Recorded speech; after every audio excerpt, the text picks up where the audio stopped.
আমি যখন বিটুকের মতো এডব্লিউএম আমি করতে গেম যাই প্লে করতেছিলাম তখন দেখেন আমার অবস্থা এরকম হয়, মানে মুভমেন্ট করতে গিয়ে মোবাইলে ঠিকমতো আমার ফোনও আসে মুভমেন্টই সেই হচ্ছিল টাইমে। না। কতক্ষণ আগে এখানে আমার প্রথম মোবাইলে ফোন রাউন্ডে আমি আসছে। কিভাবে ভুলে বালে যাই জিতে হোক, যাই ফোন আসার দেখেন। পরে এখন নেট আসছে, এখানে আমি হচ্ছে এখন কি মুভমেন্ট করতেছি, খুব ভালোই মুভমেন্ট ওর করতেছি। মাথায় হেডশট করে যায় কিন্তু এডব্লিউএম সামনে দিয়া, গিয়ে তারপরে আর এই কি কারণে শট আমি লাগাইতে বাইচে গেছিলাম এই পারতেছিলাম, রাউন্ডে। মুভমেন্টটা ঠিক মতো আমি তো করতে এই পারতেছিলাম রাউন্ডে না। জিততেই যাইতো, তাও এই এখানে রাউন্ডে আমাদের আমি ও দুইটা হেডশট শটগান দিয়ে করা, শট দেওয়ার এই রাউন্ডে ওর মাথায় পরে আমি হেডশট করাতে তারপর বেঁচে যায়, এই মানে দুটো হেডশট শট লেগে আমার যায় ওর পুরো হেলথ মাথায়, খেয়ে দিছে। কারণ এই এখানে রাউন্ডে আমি হেডশট জিততে করে যায়, পারি। ওই কারণে আমি বেঁচে পরের গেছি। রাউন্ডে আমরা খেল করবো। সচরাচর সবসময় এডব্লিউএম দিয়ে হেডশট মারা খুব কঠিন, কিন্তু এডব্লিউএম দিয়ে হেডশট মারা খুব আসলেই খুব কঠিন। কিন্তু এখানে আমার ভুলে বালে হেডশট লেগে গেছিলো, দিকে এই রাউন্ডে আমি জিততে পারছি। এখন এই রাউন্ডে দেখবেন আমার মুভমেন্ট কি, ও এখানে ভুল করে কিছু, এই কারণে আমি মারতে পারি।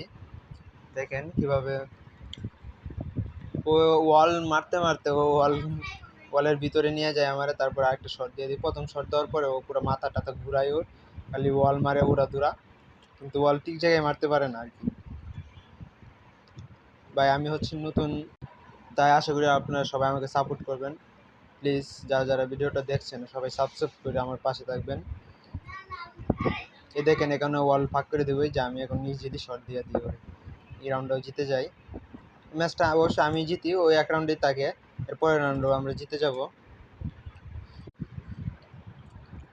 আমি মোটামুটি এডব্লিউএম চালাতে পারি, এতটাও ভালো যে তা না, কিন্তু মোটামুটি সবার সঙ্গে আমি কন্টেস্ট করি, মানে যে আমার সঙ্গে এডব্লিউএম জিতে তার খবর হয়ে যায় কিন্তু জিততেও।